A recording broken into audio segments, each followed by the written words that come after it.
Welcome to the MMHP in the 989, channeling all styles and eras of Michigan music history.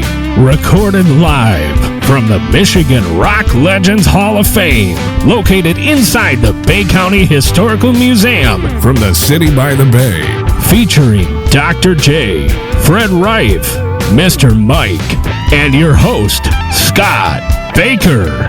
Brought to you by the 989 Podcast Network and the Michigan Rock Legends Hall of Fame, located at the Bay County Historical Society Museum at 321 Washington Avenue, Bay City, Michigan. We're podcasting from the Michigan Rock and Roll Legends Hall of Fame at the Historical Museum of Bay County, located at 321 Washington Avenue in downtown Bay City.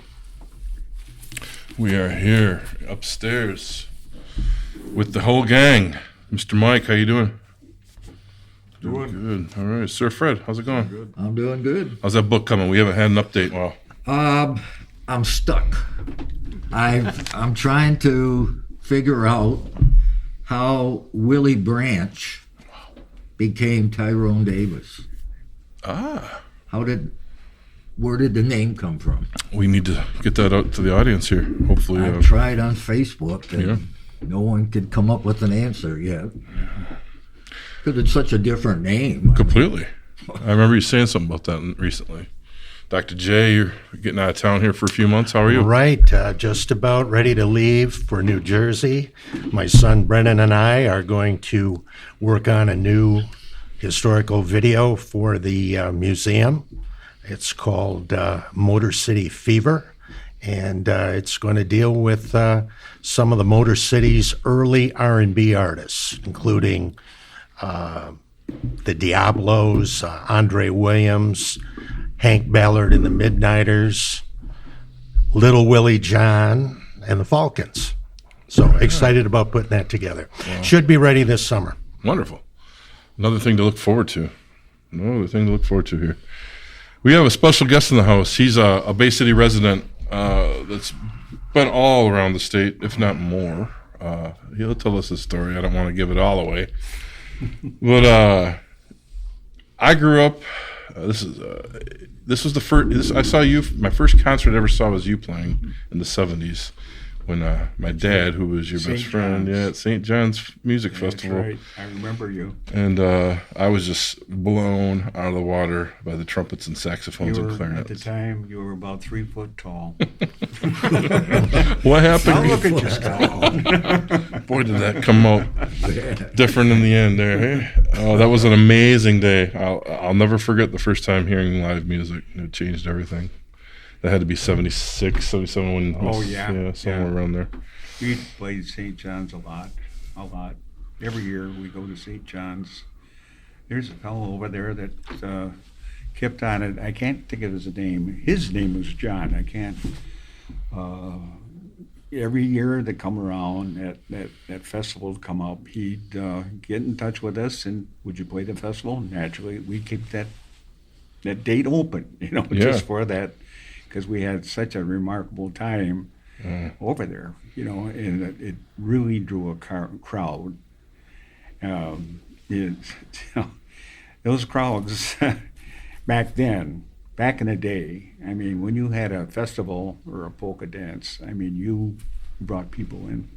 We are hearing the voice of the one and only Gary Taylor, multi-instrumentalist woodwind. Particular multi-instrumentalist. I remember hearing you did the clarinet and you did the saxophones, and then you were I think you were a band leader when I saw you by that point, right? Yeah. Which is the 45 Fred brought here. Well, I'm not. I think Pat had the band when we were at St. John's, and I myself had the band when we were at St. John's.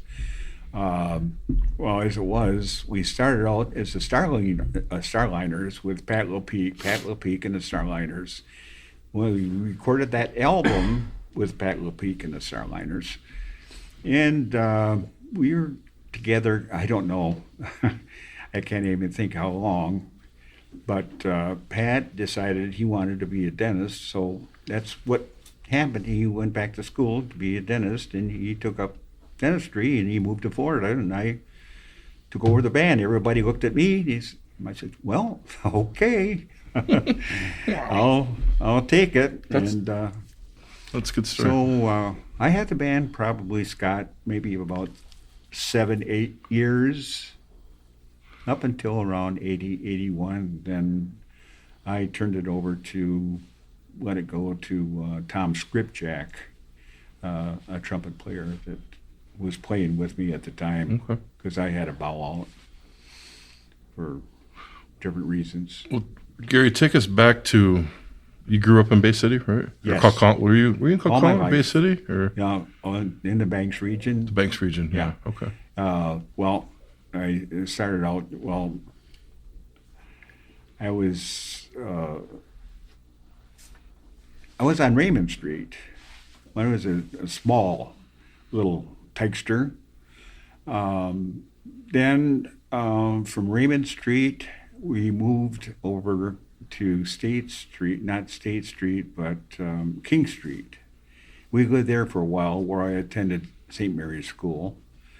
Then for about 3 years, then I went over to Visitation. We moved on Asaba Road in Bay City. And I attended Visitation for, 7 years, 6 years. Then we moved again to Winona Street. Then I went to Handy High School. Then that's where I went into Handy High School. That's when the music started? Right. And, your dad and I were in the band together. Yeah. And 4 glorious years. And remember them well. Was that the first year that you picked up the clarinet, or was it before that? Oh, no. Or saxophone? I picked up the clarinet back when I was at Visitation. Did you? Yeah. Before high school? In intermediate school, I was probably maybe about 7 years old, something like that. I remember it was a big, long steel clarinet. Steel? Oh, yeah.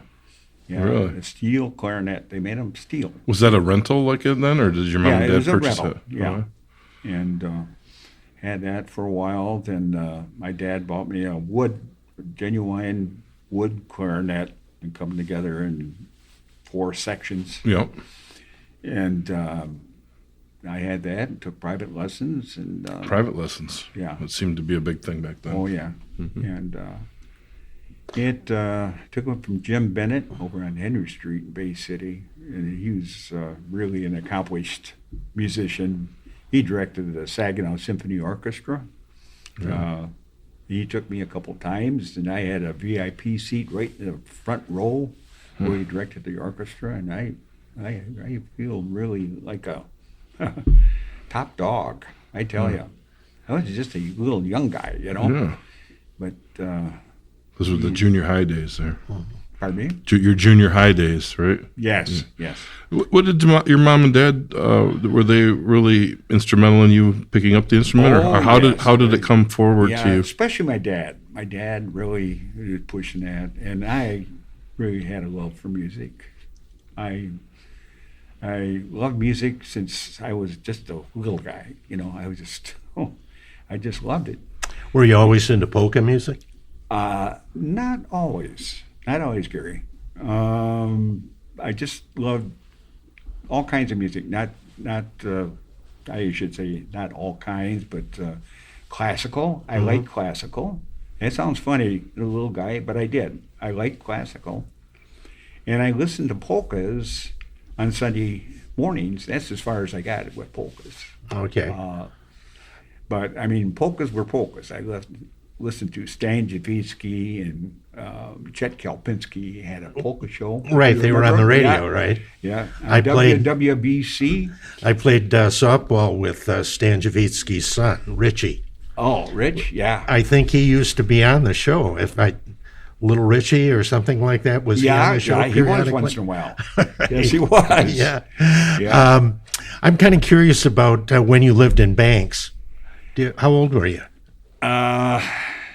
In Banks, well, I say in the Banks area. I'm not right down in Banks. I lived on a Sabo Road. That's right north of Visitation Church. Okay, so you were a ways. Yeah, a ways down. All right, Probably about 2 blocks down from Visitation Church. All right, so you probably didn't smell the Dow chemical plant from there? Yeah. Oh, you did? Yeah. Okay. Oh, yeah. Yeah, All we right. smelled it. Okay. Number 2. And, There we go. All right.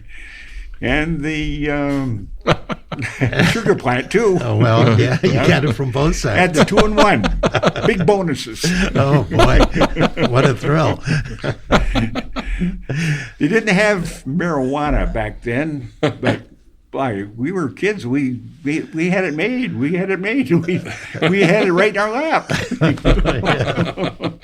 That's funny. Yes, I just I love music, and I love playing in the handy band together with your dad, Scott. Yeah. Who was the band director back then? Was it Mr. White? Was he? Mr. White. Holy we mackerel. call him Daddy White. Yep, Daddy White. You had a big orchestra for a band. Yeah, Yeah. Okay. You guys recorded records of your performances. right. I think I have one of you guys still. Yeah, Well, I'm betting that it was Art Schiell who recorded those. that's right. And I got all of them. Wow. Yeah. Okay. Well, he recorded them on tape, reel-to-reel tape. Then he brought them back to the studio. Then he cut individual LPs. He cut them. Art cut his own Yeah, pressings. cut them on I'll be dang. a lathe. Wow. On a lathe. Did you ever get a chance to go over to the studio? Oh, plenty of times. Oh, really? Because I was so.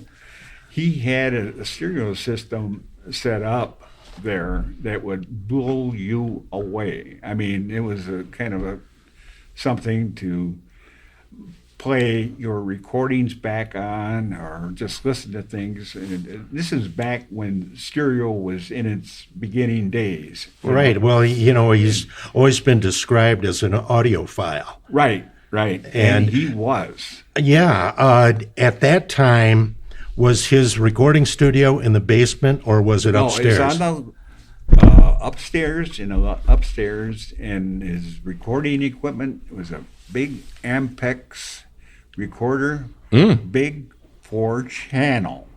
4-channel Ampex. Big one. Big one. with the good. Yeah, back in those days, 4-channel, my God, with 2-inch tape. He ran 2-inch tape. 15 IPS. He ran 2-inch tape. That's so expensive. I would have thought it would have been a 1/4 inch or 1/2 inch. Oh, my gosh. I don't know. That's massive. Woo. Oh, Well, that's why those rock and roll records that he produced over there sounded so good. Yeah. It always amazed me that with 96 Tears, that those recordings were considered good enough that when Question Mark and the Mysterians went and recorded in New York City, that they used the 2 original recordings that Art Schiell did. And they were put on the album. No kidding. They were that good. I didn't know that. Yeah, that's Well, coming that's off always of impressive. a tape. Yeah. Of a tape, yeah. Okay. Yeah, but anyway, to get back there, this cuttings, those records. I mean, I had all the records. And these are the handy records. Yeah, the The handy orchestra. records, all of the midwinter concerts. Yes. Yeah, and I listened to them once in a while here and there, and they got so bad that I said, this is when the CD come into play. Well, I take that back. I recorded them. I had a reel-to-reel tape recorder. I recorded them all on reel-to-reel first. Then I tossed the records. Oh. Yeah. Now the CDs come in. Then I made a 3rd generation recording on the CDs. Mm-hmm. So I got all the concerts on CDs. I'm going to have to get those from you. I didn't Yeah. realize you You got digitized them. You got them. Oh, I may goodness. have Every one one of of the them. records. Yeah, Lane Valier comes up with those periodically. Yeah. You'll find them in garage shops. sales and different things like that. And they recorded more than your 4 years at Handy. They recorded past that. Oh, and sure. Oh, he before did that. all Sure. kinds of things. They had that Aqua Dance. what were they called, the aqua nets or something like that at handy, where they had synchronized swimming in the pool. Yeah, I remember and that. he would remember. record Yeah. the songs for their routines. Well, he did. Yeah, and he'd put them together so that they were exact. Whatever it was, a 6-minute routine, he would put it together and splice them together so they had an exact 6-minute recording for their routine. Yeah, he did a lot of interesting things. Were you ever at a wedding that he recorded? No. Because that was another thing he had going. I don't. And he had a portable tape recorder, and he would bring it to the ceremony and set it up so he could hear the vows. And Or the wedding, the vows itself? Right. Yeah, not the reception? Well, yeah, it would be the church music and the vows, and he would put it together on an LP. I think it was $25. This, of course, is the days before videotape or anything like that. Right. And so you had an LP recording of your wedding ceremony. Yeah, it was. Yeah, he had a lot of different things going. Didn't we run into somebody? Was it you, Fred, that found a wedding one, or Mike, or somebody had Well, one? we've got one at the Okay. museum. And when I started doing stories on Art Schiell and what he recorded there, a lady, I think they were living in Florida, and they had been married for 50 years, and they had played that LP That's the story. on their anniversary every year. And after the 50th anniversary, they donated it to the museum. And not only that, they still had Art Schiell's business card That's the that they story. got. And he had this little, where you could make recordings. It was almost like on cardboard. He had these little recordings that were like advertisements, where he would apparently, if What some, were those, 78s? Or 45s? I remember those. They were 78s. Yeah. They were 78s. Yeah. And they would only lasted about 3 minutes, but it has some I remember church those. music, and it had Art Schiell's voice kind of talking about what he would record for you. Yeah, it's fascinating stuff. Yeah, so, well, that's really interesting that you got to go into his studio and, see how the operation I was worked. in there more than once. Yeah. Somebody had come over, a buddy of mine or something, and I didn't know anything about, sound or hadn't heard stereo as it was. It was just coming out, I said, maybe Art Schiell would show you something, show you a little bit, give you a little demo. And let's go over there. So I did this more than once, So we went over there and knocked on this door, and I says, Art, say, would you give this guy a little demo of your system? And he said, well, sure, come on in. So come in there, and he'd run a demonstration disc or tape like you wouldn't believe. I mean, he had a huge enclosure against the wall, like one speaker, like maybe a coaxial, triaxial, I don't know what it was, on one end, and the rest was blank. I mean, that was all baffled. Soundproofing. Oh my God, it was something. Well, really we've got a remember? picture of Art right behind you there in front of his house. When was that taken? Oh yeah. That photo, the house looked like that right up until probably about 2000, I'm going to say 2014 or 2015, when the current residents remodeled it. And now, if you look directly behind you, there's a sign that I donated because it's where 96 Cheers was recorded. It still has the same front door, with that rounded front door, but they put stone facing on it, and they added a garage and some rooms up over the garage. Was the bay window there? The bay window? Well, it was different. Oh, this. Yeah, you can't really see the window, but they in the remodeling, the new window is different from the old bay window. Okay.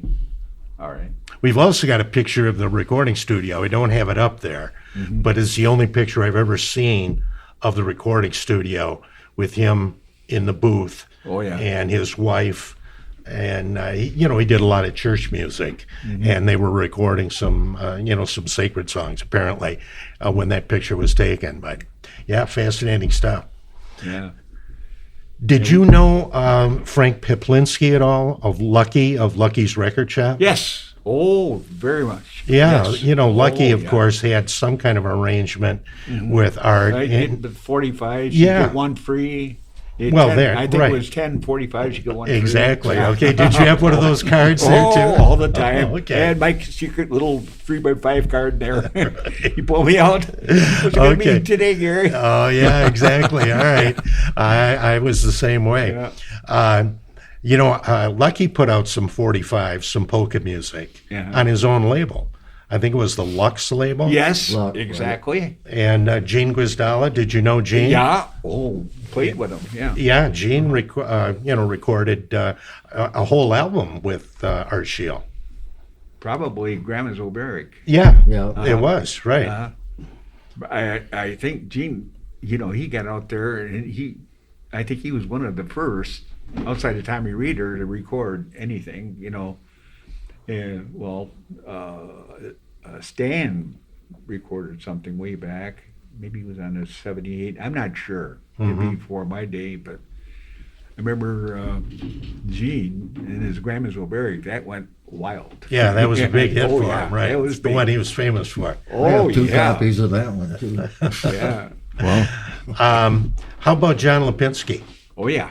Played with him too. in his Okay. Big band. Not The Satin Brass? The Satin Brass, yep. Wow, okay. Yeah. Did John ever tell you about his experience with Elvis Presley when he was in the Army? Many times. Okay. Many times. Yeah. I'm sure. Yeah. Not just only me, everybody. Well, yeah, I mean, Yeah. everybody knows Elvis, so certainly that's a good one. Yeah. What was the first polka band that you got in? First polka band? Well, it's kind of, it wasn't really a polka band. It was when I was a freshman in Handy. A freshman in Handy, and a guy I went to school with, a kid I went to school with at visitation called me up. He says, Gary, he said, would you like to form a band with me? Help me form a band, I should say.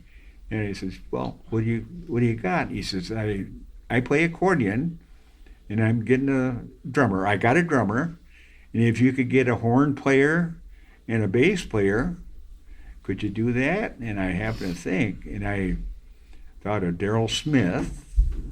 Oh, that's a name I dad Yeah, you talk you know about. Daryl. Yeah. And so I got him, then Fred Schmidt. He was on bass, a stand-up bass.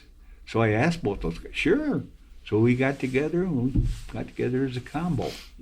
Not necessarily a polka band, but it was, I didn't really know what polkas were. I mean, don't get me wrong, I know, but the music we played was sheet music. Yeah. Please release me, get a sheet music, put it on the bandstand, play it. Yeah. Two horns in unison, accordion in unison, drums, bass. Yeah, you got music, people are dancing, but So you're kind of playing the hits of the days, so to speak? Yeah, Or at right. least standards, Right. that And then everybody if you were And, knows. freshman, that's 56, 57. somebody wants a polka, then we play Too Fat for Me, or Tick-Tock Polka, or Beer Barrel Polka, all the standard Frankie Yankovic polkas, But wasn't until, just back up a little bit, I was in an intermediate school. The intermediate band from Visitation, which I was in an intermediate band at Visitation, a marching band at Visitation. We got together with the St. Stan's band, Wow. and we just got there. I don't know what it was for. I think it was for a concert or something. Both bands got together, and I heard this clarinet player in the background. Boy, he was playing up a storm. What the heck? And he was just a little guy. Wow. And he I went and talked to him. He introduced himself as Tommy Reeder. And boy, he was playing some stuff that I never ever knew that could be played. I mean, it was really. Back in the day, they had they still Podgorski books, polka books. There's polkas and then polkas and polkas. There must be about a dozen of them. And the book consists of not like sheet music and quarter notes and eighth notes. We're talking quarter notes, eighth, 16th, 32nd, 64th, accidentals and key of E and D. And I said, whoa. I said, this is some stuff here. This is where I began to learn polka music. I got a hold of some of these Podgorski books and started playing some of these polkas that were polkas, not too fat for me polkas. Right. You know, the really good stuff, you know. And but anyway, that's we played jobs, wedding jobs, you know, like Sunday afternoons. Our combo there. That's when they had weddings on Sunday afternoons, and Saturday nights, and then we played. You know, just. I guess we were together maybe doing about 2-3 years. This was that high school band you're talking about, the freshman band that you put together? Mm-hmm. So Right. you played outside of school all through school? Yeah, no, outside of school, in the Yeah. freshman, Yeah, gigs. earning money. Yeah, gigs, yeah. It, While you were in high school? right. Wow. So that was probably pretty good money for a high school Yeah, kid. well, I think back then, probably everybody, there maybe $15-20 a job. Yeah. Yeah, that was big money. Oh, you bet. Oh, wow. This is good stuff. You know? What years were you at Visitation? That was Well, back up from Handy, I went into Handy at 56. Yeah. So I was visitation for 5 years. 3 years at St. Mary's. Okay. 5 years. So backing up, be 51.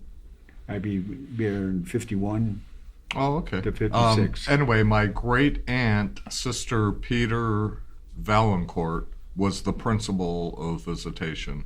Oh, I don't know what years she was, but it was back Yeah. Geez, I would back then. At least late 40s when my mom went there. And anyway, I remember the Sisters of Mercy were there. yeah, she Yeah. was a Yeah. Sister of Mercy. Yeah. Peter, yep.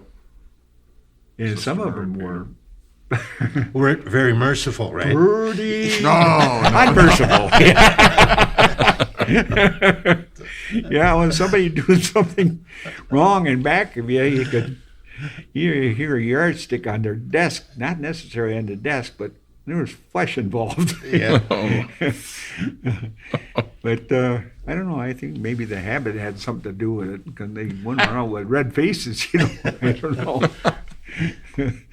But anyway, it was good. They were good teachers. You know, they Ran a tight ship. yeah, on a tight ship is right, Gary. Very tight. So you gigged while in high school, and then after you graduated, you continued. What was your next steps after high school? After high school, yeah. 1 year of junior college. Oh yeah, where'd you go? That's at junior college then was the top floor of Central High. Really? Yeah. Yeah. Well, that's how That's Central true. got their gym. I didn't know. You know, that was the Yeah, junior the college big gym, that was Oh. junior college's gym, the Okay. the new gym. That The was old junior Central college. gym was, I mean, Yeah, just- that's a relic. That Yeah. Oh yeah. Just like Andy's. Yes, Yeah, right, Andy's right. very similar to Right. the old Andy gym. Yeah. So So the- was junior college gym. And you played music through junior college too, or no? Yeah, I played in the pep band. At school, okay. Yeah, with for basketball games. Yeah. You know, Yeah. with and John Lipinski was in it, and a number of other guys were in it that I knew that played out. I can't think their names, but I remember John Lipinski. Oh, I played alongside John Lipinski in the pep band at JC. He went the same time I did, but yeah, it's just 1 year. But then after that, I got a job, and then after I got a job, I got married. You still played music on the weekends, though? Was that something? Nope. No? You don't now, No. but he said you did then. Yeah. Oh, then. Yeah. Oh, yeah. Yeah, you continued. Oh, yeah. When did you kind of specialize and become a really a polka musician as opposed to playing a little bit of everything? I would say, well, out of the polka combo from Visitation, a guy by the name of Tom Liptowski asked me to play in his band. Well, he was a step forward. And he had his cousin play an accordion and a bass player, then him and a trumpet, and drummer. I can't think of, maybe it was the same drummer I had in the other band. But anyway, we played more polkas then than in the combo we had, but not really that much. I think you were asking me if we recorded in. Well, I was just wondering if you had become like just a polka band, or you had just kind of continued to play some polkas and other music as well. Well, we played other music all my playing days. We did play other music as well too. All right.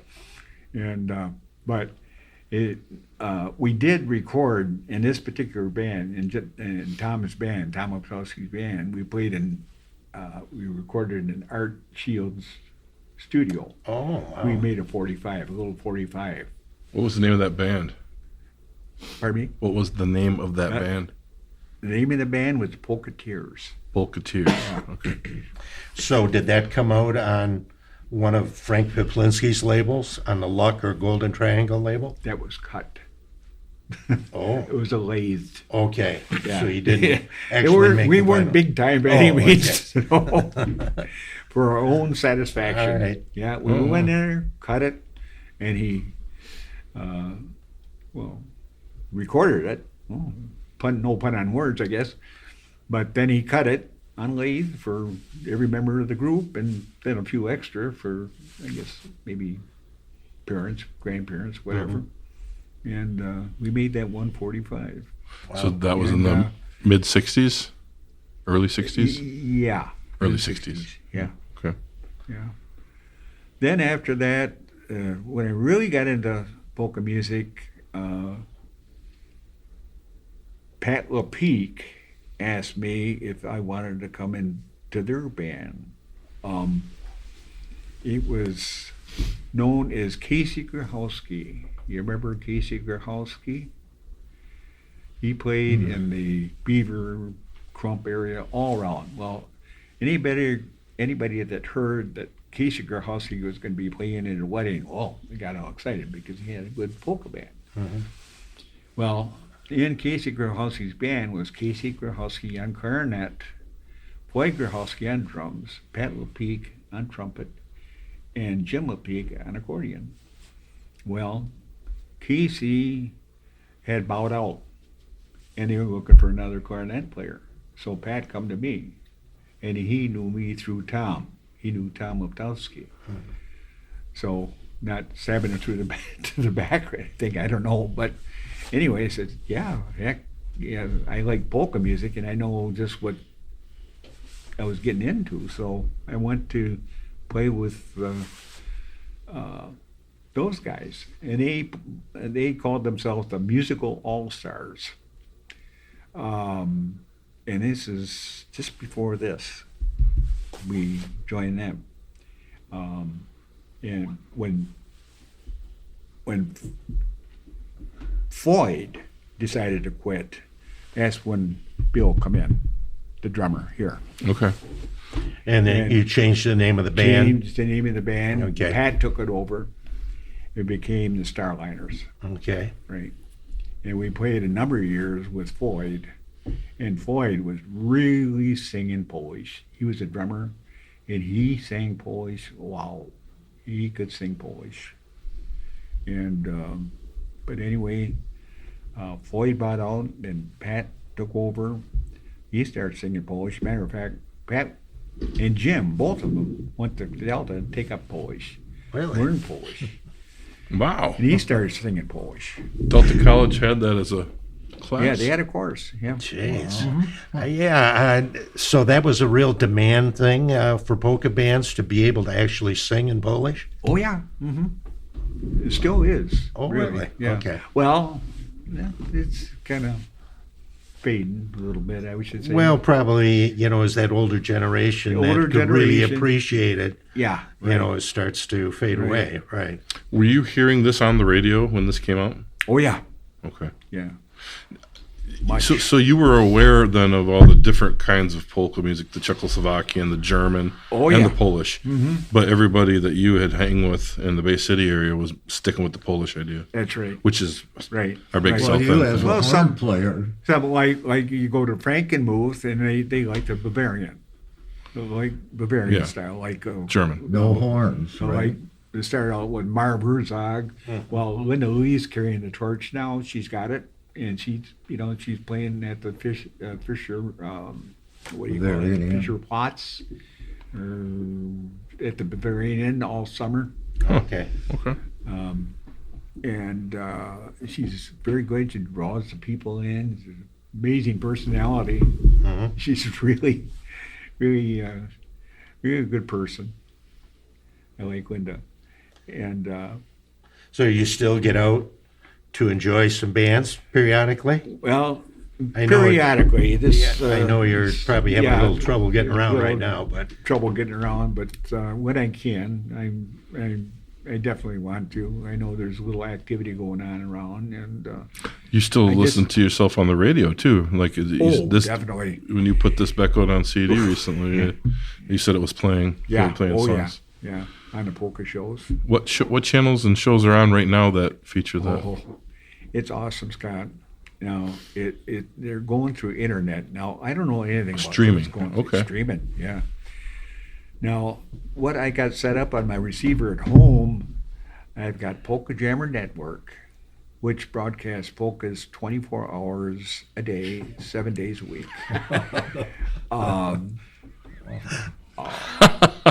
Yeah, that's right. Okay. Newcastle Polka Radio, which comes out of Pennsylvania, and which basically is in Pennsylvania, but pulls in different studios around the nation. Mm-hmm. And that broadcast 24 hours a day, 7 days a week. Then there's Polka Heaven, what do you call it? Oh goodness. Uh-huh.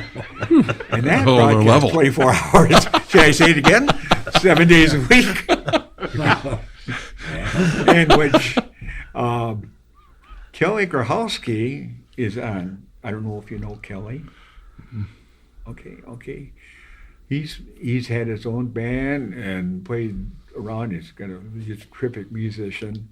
He's been a DJ, a polka DJ in 103 north of here. I don't know what that is. It was a country station, I think. Okay. 103. But anyway, after that went out, well, now he's internet, got an internet show. He's on 4 times a week. He broadcasts once, but he plays it 4 times.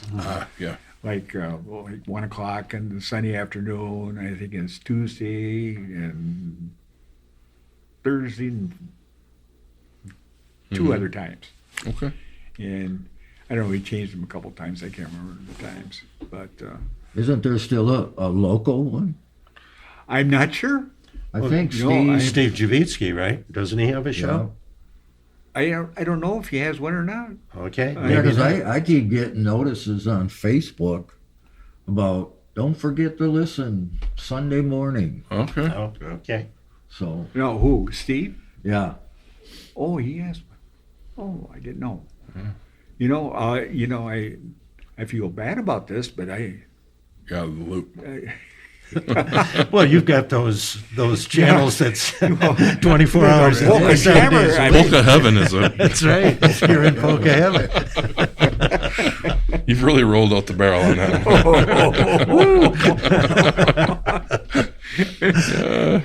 one. Yeah, it's really we spread it out on the internet. I tell you. Well, when Steve was a guest here, he said that a lot of the younger generation now are not coming to the gigs. And polka music. It's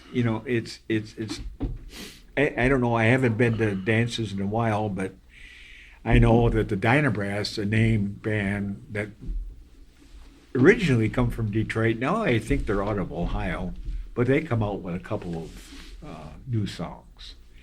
But they didn't come out with a hard disc copy, hard CD. They come out with files that you can get them on Spotify. I think Spotify and Apple and a couple other sites. We get their songs. They release a couple at a time. In a couple months, they'll release another couple. I guess it's going to come to about 6. And but it seems to be working out all right for them. But anyway, they got together with Lenny Gomulka. Ever hear of him? And they got together with him at a dance here about 2 weeks ago. And I think in Pulaski, Wisconsin somewhere, I think. I may be wrong on that, but I know they got together, Lenny Gomulka and the Dynabrass. And somebody with a camera recorded Was it Mike? a song. No. Recorded a song of the Dynabrass. And with Lenny Gomulka there, I mean, he's a puller, and the Dynabrass, they don't do bad themselves. He recorded the band, then he went over to the dance floor, and you see people standing watching the band. Nobody dancing. Nobody dancing. But you could look way down. There was about 2 or 3 couples dancing. I said, "Holy cow!" Different day. Different day, different year, different time. Yeah. Wow! I just didn't believe it. Well, you don't see people dancing as much in any form of music anymore. It's like St. Stan's. I understand why I used to go to St. Stan's festival. there were always people on the floor there. Oh, wow. Every year I'd go there. When I was working, I'd take time off. When I was working second shift, I'd take time off. I'd go there and go polka dance all 4 nights. And it was loaded. Thursday, Friday, Saturday, and Sunday. It was loaded. Now, my daughter went there Saturday, and this last year, in 23, and she said it was sparse. Wow. Sparse. Well, everybody was drinking beer, though, right? They just weren't dancing. But I don't know. It's just like you're saying, different times. Right. Well, I think the Bavarian Festival has gone from a week to a weekend in Frankenmuth. They're breaking it down to 2 or 3 days opposed to 7. Yeah. Oh, really? Well, Okay. And I don't know. You got the Bavarian Festival, then you got the Polka Fest. Now That's probably bigger, but these days. Well, that's I don't know. Or it used to be. Well, yeah, they used to have a couple, 2, 3 tents set up for that. Now they got the pavilions built. Right. I guess and I don't know how. I've never been there, to tell you the truth. I've never been to the Polka Fest, but I don't know how many nights they have it now, in comparison to what they had before. But I know they pulled in the hubcaps. They were wow. Yeah, They Teresa were, was talking about that band. Yeah. remember? She helped do that. Yeah, they would be there sometimes for 2 weeks, weren't they? I mean, it was They amazing. were, they were. But that's, my God. again, that's faded away too, the love of that 50s early Yeah. 60s music that they play, that's kind of diminished in popularity now. Right. I don't think those bands would draw like they used to. It's not classic rock anymore. Well, it's pre-classic. Right? It's like Phil Dirt and the Dozers. Yeah, exactly. Same thing. Yeah. So when Pat went on to become a dentist in the mid 70s or early 70s, Yeah. you took it over. Well, Late 60s? yeah, about then, yeah. And it became Gary Taylor and the Happy And Happy Nights. That's the picture of. And that's the one release you have is this 45 single? This 145, yeah. And That's- I don't even have it. I've never seen that until today. Thank you for bringing that, Fred. That's amazing. I Yeah, always wanted to see Now that. now I know who it is. That was the only one that he. You know gave who me the that- celebrity is. You should be honored. Yeah, there you go. We're gonna have to sign it. Yeah, better get That's that too autograph cool. on there. Absolutely. I don't know, my penmanship isn't me very see good. that, Fred. Where did you I mean- record that at, Gary? Pardon me? Where did you record that at? Yeah, I'm pretty sure we recorded it. No, that's quite a while ago. At right back at Sound Studios. Where this was cut Yeah, in Detroit. in Detroit. Okay. Yeah, I'm pretty sure we did. Okay. And on this album here, they had a different group of people. Now this record here is the same record, Sound Studios, that recorded Marv Herzog. Yeah. Right. Yeah. She said that he did a lot of recordings down there. And they were good. Yeah. They were good recordings. I remember playing them Marv over the radio, and it was good quality, good everything, And look at here, Scott. We're talking about the Pat Lepeak and Yeah. the Starliners Yeah, album. look at here. Look at that. 2 minutes. Yeah, it was Yeah. totally wrong. Yeah. Yeah, they just put 2 minutes. Yeah. There's Yeah, I mean, misprints. Yeah, Oh, yeah. all 2 minutes. so they had a different group of people Didn't know Doing that. the putting album that artwork. out. Yeah, doing the cover work. Yeah, and the engineering. Oh my God. It wasn't good, No, it was terrible. which is why you needed the bass louder. We got a whole box of, we're a bunch of kids. We got 2 boxes of records, LPs. Brought them over to my house. I had the biggest stereo. We're going to put her on and try it out, see what it sounds like. Okay.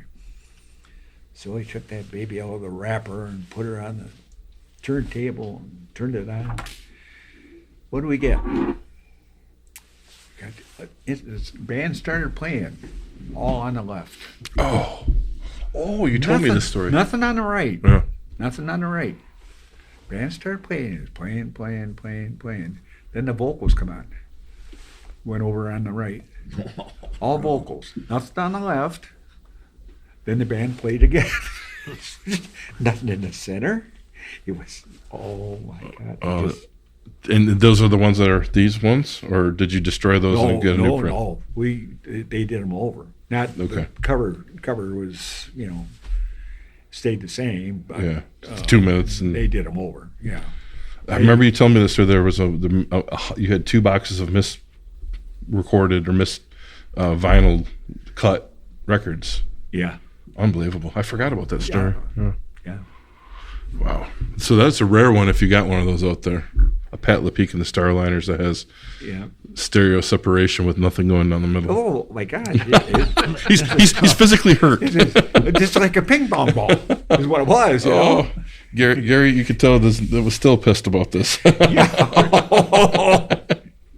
Yeah, am I ever? Good. That sounds like a Bobo Jenkins album. Oh, really? Record. That's the way. Was that done in Detroit? Because he was down there, right? Well, it was in Detroit, but at his own studio. Oh, right.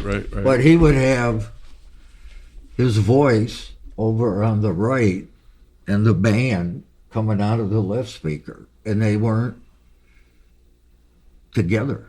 It was just his voice coming out there. And the band, you could hear over there. And you thought, that's not right. Yeah. But he said, I was taught by an RCA Victor engineer. And I thought, Okay. Well, apparently he went over to this studio with Gary's Polka band too. Well, just like I was talking to, well, it wasn't Steve Javisky, but it was Gary Mueller, a member of Steve's band.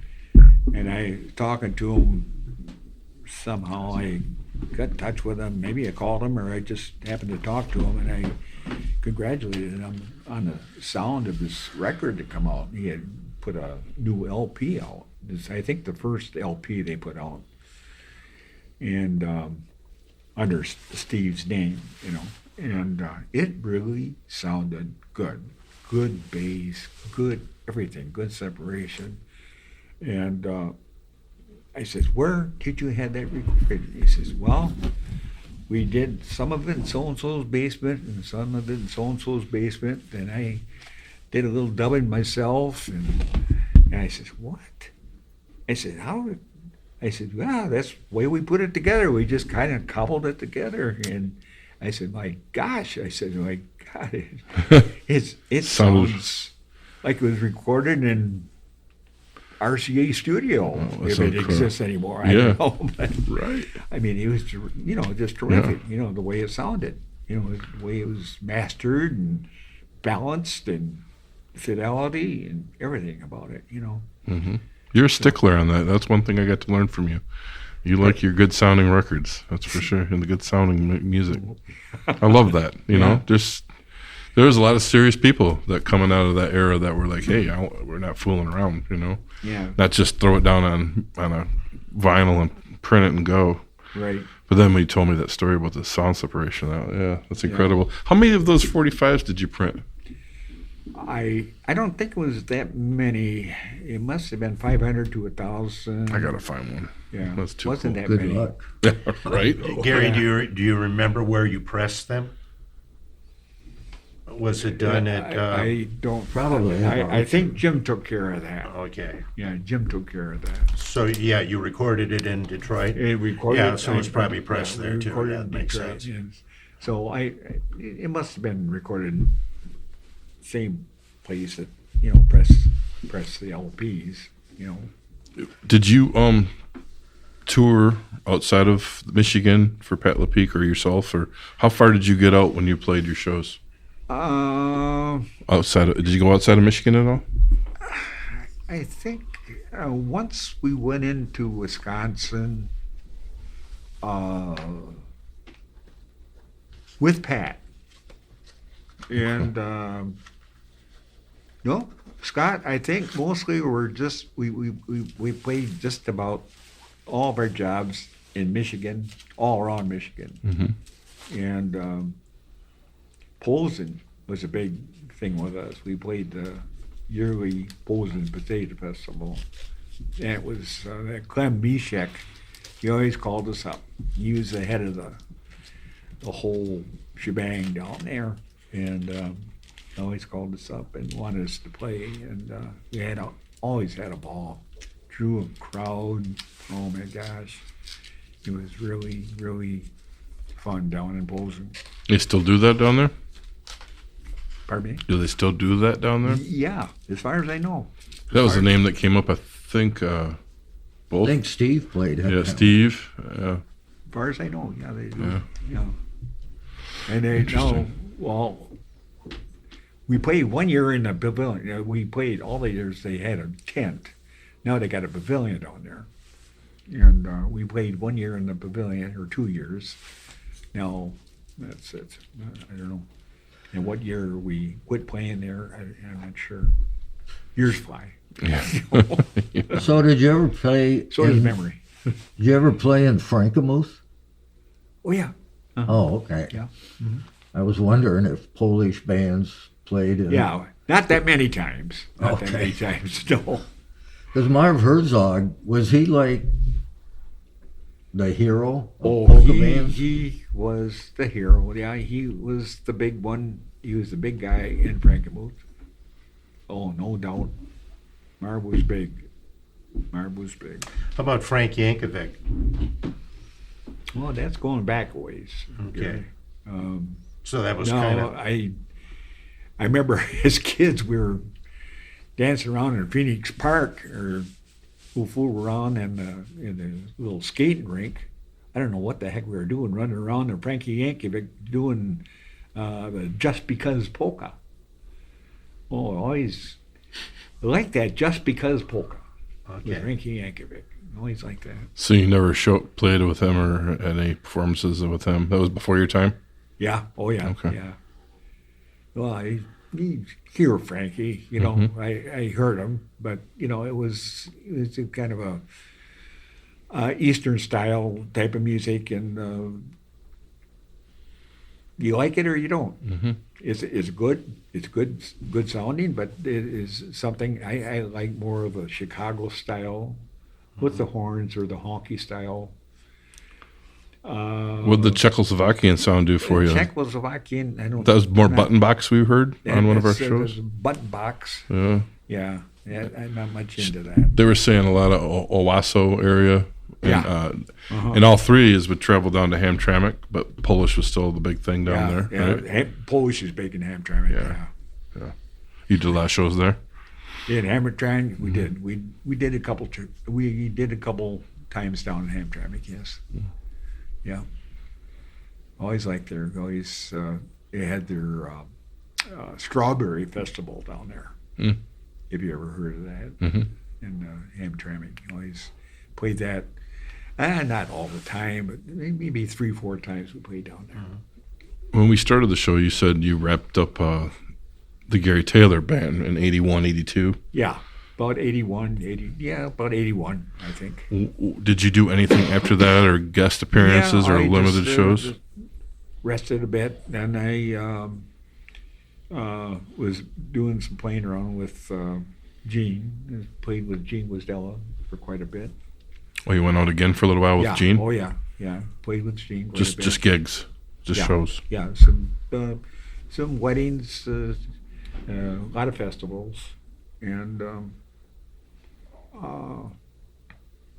I played with Stan Javitsky. Oh, this was back before. Maybe in the 70s sometime.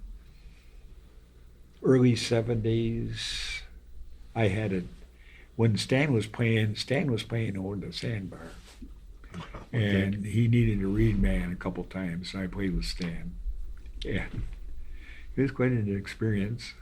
It's kind of a scary experience actually, because he had an excellent reed man, Rich Kowalski. I don't know if you know Rich Kowalski. No.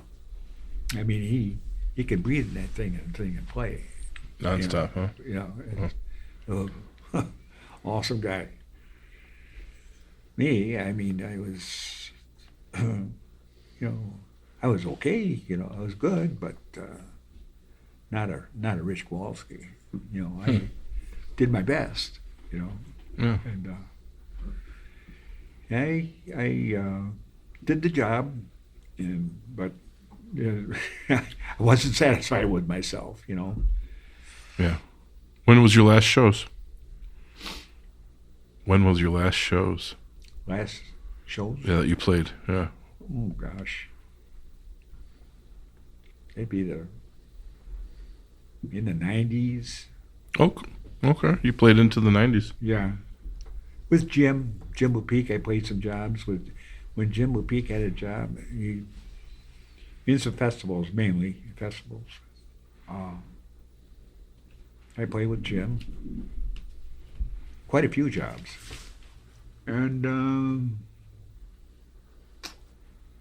that was about it.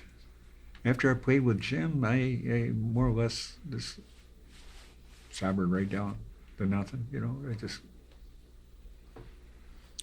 Yeah, that was. It was just.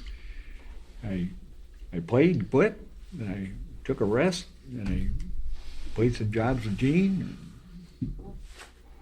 and then I went with Jim, I should say, and that was it. Well, you have lots of good memories, though.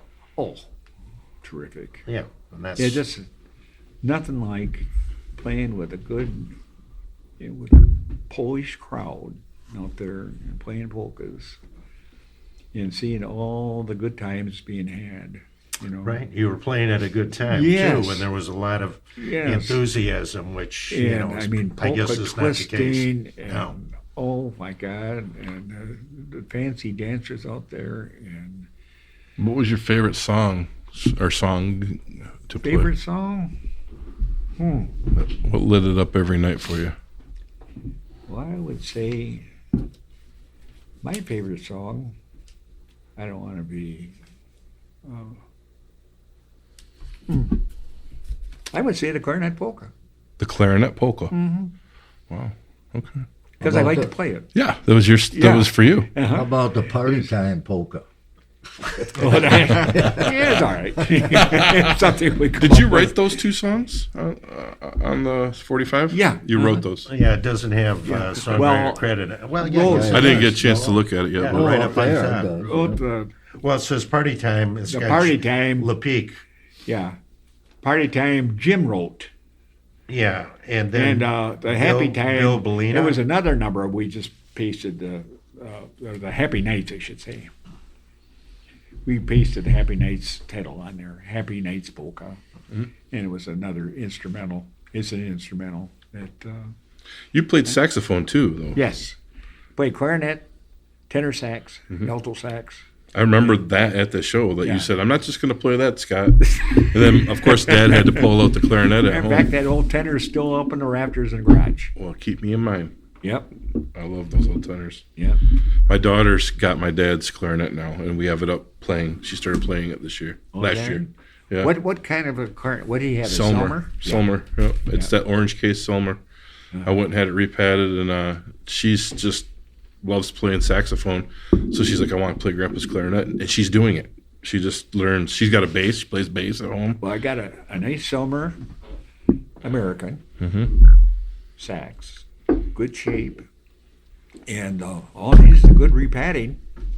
You got one too. It needs to be gone over. I mean, it's standing. I had it hanging on the ceiling for a while. I had a little memoriam there in my little nook in my computer room, Really?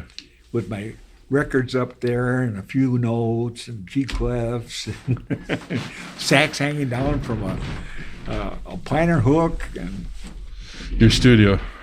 yeah. Well, Gary, me. thank you for all your years of playing and sharing the stories with us. We this is a good gap. We haven't had a polka. I think we did one the first season and one the second season, and we were on.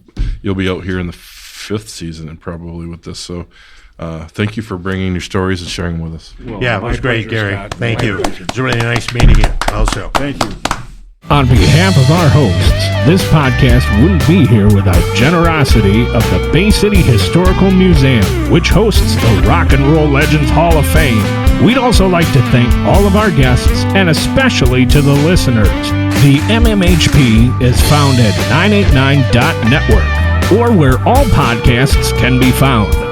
You can find updated information as well as Dr. J and Sir Fred's Picks of the Week on Facebook. Also on Facebook, check out Mr. Mike's Local Music Live series and Scott's Mid-Mitten 15 from Harvest Canteen Studios, featuring one-on-one interviews with Michigan music artists.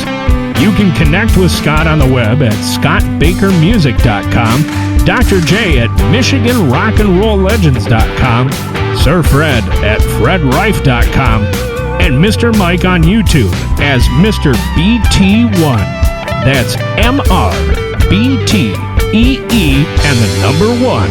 On behalf of us hosts, Dr. J, Sir Fred, Mr. Mike, and myself, we'd like to thank Mr. Eddie Switek, the voice of the MMHP and the 989.